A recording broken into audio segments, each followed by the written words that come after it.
राजा परीक्षित को श्रीमद् भागवत पुराण सुनाते हुए जब शुकदेव जी महाराज को 6 दिन बीत गए और तक्षक यानी कि सर्प के काटने से मृत्यु होने में एक दिन शेष रह गया, तब भी राजा परीक्षित का शोक और मृत्यु का भय दूर नहीं हुआ। अपने मरने की घड़ी निकट आती देखकर राजा का मन क्षुब्ध हो रहा था। तब शुकदेव जी महाराज ने राजा परीक्षित को एक कथा सुनानी आरंभ करी। उन्होंने कहा, हे राजन, बहुत समय पहले की बात है। एक राजा किसी जंगल में शिकार खेलने गया। संयोगवश वह रास्ता भूलकर एक बड़े घने जंगल में जा पहुंचा। उसे रास्ता ढूंढते ढूंढते रात हो गई और वर्षा होने लगी। जंगल में शेर आदि की आवाज़ सुनकर वह राजा बहुत डर गया और किसी प्रकार उस भयानक जंगल में रात बिताने के लिए विश्राम का स्थान ढूंढने लगा। रात के समय में अंधेरा होने की वजह से उसे एक दीपक दिखाई दिया।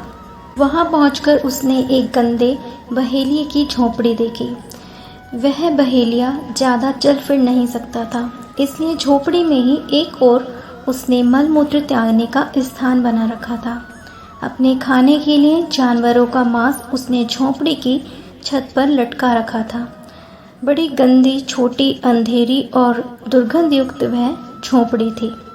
उस झोपड़ी को देखकर पहले तो राजा ठिठका, लेकिन पीछे उसने सिर छिपाने का कोई और आश्रय ना देखकर उस बहेलिए से अपनी झोपड़ी में रात भर रुकने की प्रार्थना की। बहेलिए ने कहा कि आश्रय के लोभी राहगीर कभी कभी यहाँ आकर भटक जाते हैं। मैं उन्हें रुकने के लिए जगह तो दे देता हूँ, लेकिन दूसरे दिन जाते समय वे बहुत नाटक करते हैं। इस झोंपड़ी की गंध उन्हें ऐसी भा जाती है कि फिर वे इसको छोड़ना नहीं चाहते और इसी में रहने की जिद करने लगते हैं, अपना कब्जा जमाते हैं। ऐसे झंझट में मैं कई बार पड़ चुका हूँ, इसलिए मैं अब आपको यहाँ नहीं रुकने दूंगा। राजा ने प्रतिज्ञा की कि वह सुबह होते ही इस झोंपड़ी को अवश्य ही खाली कर देगा। उसका काम तो बहुत बड़ा है, यहाँ तो वह संयोगवश भटकते हुए आया है। सिर्फ एक रात की ही बात है। बहेलिए ने राजा को रुकने की अनुमति दे दी, पर सुबह होते ही बिना कोई झंझट किए झोपड़ी खाली कर देने की शर्त को फिर दोहरा दिया। राजा रात भर एक कोने में पड़ा सोता रहा। सोते समय झोपड़ी की दुर्गंध उसके दिमाग में ऐसे बस गई कि सुबह उठा तो वही सब उसको परम प्रिय लगने लगा। अपने जीवन के वास्तविक उद्देश्य को भूलकर वह वहीं निवास करने की बात सोचने लगा। वह बहेलिए से और ठहरने की प्रार्थना करने लगा। इस पर बहेलिया भड़क गया और राजा को भला बुरा कहने लगा। राजा को अब वह जगह छोड़ना अच्छा नहीं लग रहा था और दोनों के बीच उस स्थान को लेकर विवाद खड़ा हो गया। कथा सुनकर शुकदेव जी महाराज ने परीक्षित से पूछा, परीक्षित, बताओ, उस राजा का उस स्थान पर सदा के लिए रहने के लिए जिद करना उचित था? परीक्षित ने उत्तर दिया, भगवान, वह कौन राजा था जो बड़ा ही मूर्ख लगता है मुझे, जो ऐसी गंदी झोपड़ी में अपनी प्रतिज्ञा तोड़कर एवं अपना वास्तविक उद्देश्य भूलकर नियत अवधि से भी अधिक रहना चाहता है। उसकी मूर्खता पर तो मुझे आश्चर्य होता है। श्री शुकदेव जी महाराज ने कहा, हे राजा परीक्षित, वह मूर्ख राजा आप स्वयं ही हैं।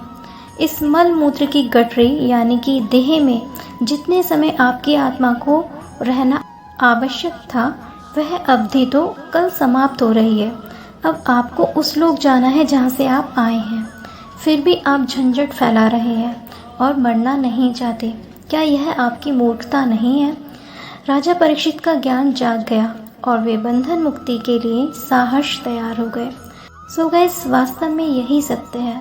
जब एक जीव अपनी माँ की कोख से जन्म लेता है तो अपनी माँ की कोख के अंदर भगवान से प्रार्थना करता है कि हे भगवान, मुझे यहाँ से मुक्त कीजिए, मैं आपका भजन सुमिरन करूँगा।